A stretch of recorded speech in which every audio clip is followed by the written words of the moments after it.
Olá pessoal, boa noite. Na nossa aula de Ciências da Natureza de hoje, a gente vai dar continuidade àquele assunto, estudando hoje sobre a teia alimentar. E o que é a teia alimentar?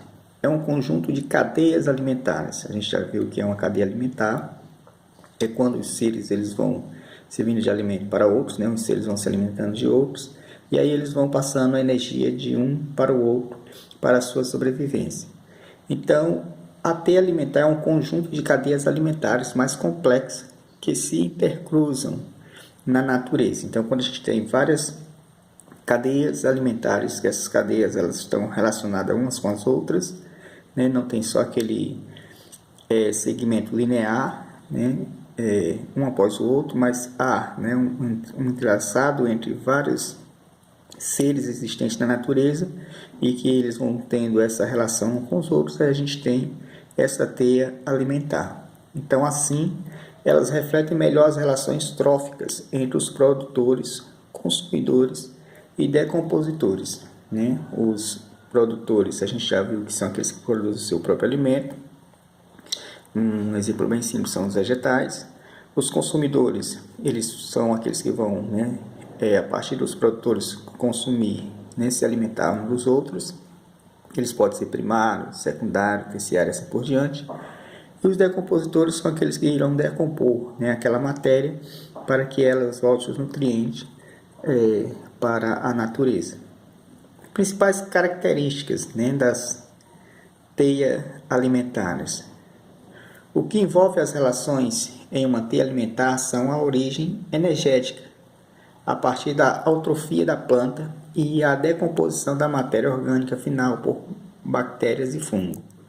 Então, numa teia alimentar, a gente tem que os vegetais, né, as plantas, folhas, sementes e frutos, daqui, né, que eles são os produtores, que vai surgir, né, toda a questão da energia passando para os seres, passando de um ser para o outro.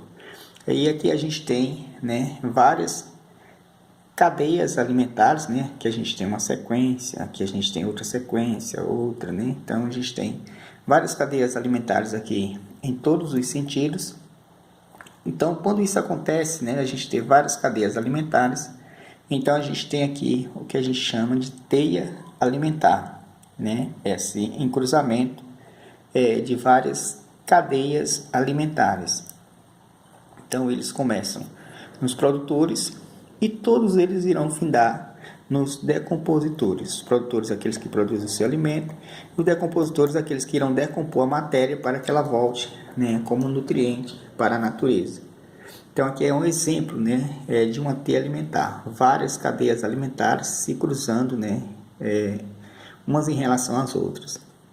Note que vários seres ocupam diversos papéis na natureza.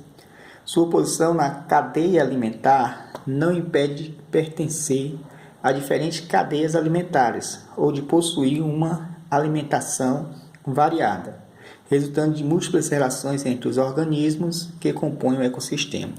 Então a gente viu que aqui a gente tem os produtores, né, aqueles que são autóctonos, produzem o seu próprio alimento. Aí a gente tem o gafanhoto, que está sendo um consumidor primário. Aí ele pode ser alimento para o besouro, ele pode ser de alimento para o escorpião, ele pode ser de alimento para o sapo, né? Aqui ele é um consumidor primário.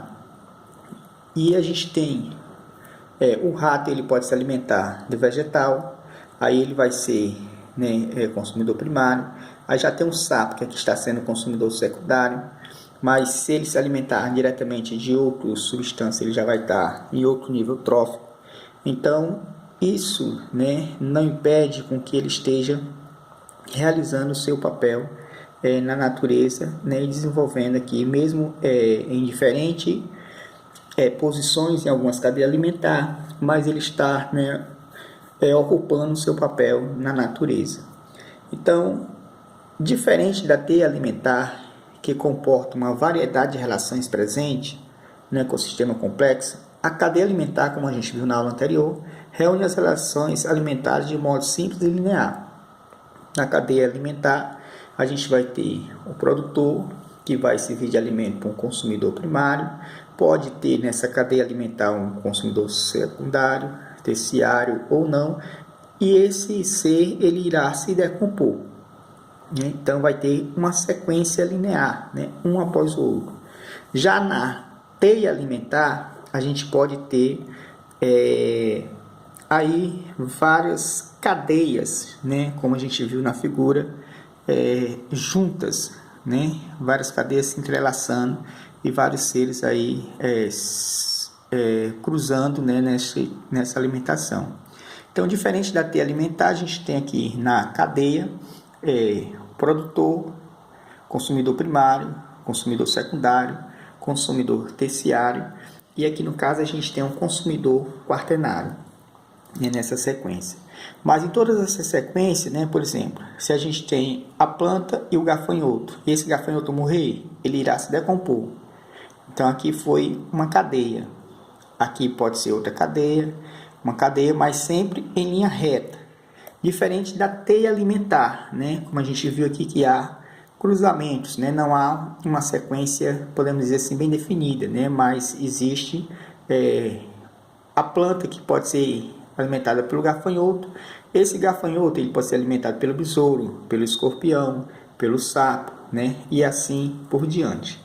Então existe essa diferença, né? A cadeia alimentar é uma sequência simples e a teia alimentar são várias cadeias, a teia alimentar são várias cadeias alimentares juntas, né? E como a gente viu na aula anterior, produtores são seres autótrofos, né? Que produzem o seu próprio alimento, né? Eles são os herbívoros, os consumidores primários, né? E a gente tem os consumidores secundários, que já vão ser carnívoros, né? Que vão se alimentar de alimento, quaternário e assim por diante. E no final a gente tem os decompositores, né? Que são os fungos e as bactérias. Um abraço a todos e até a nossa próxima aula.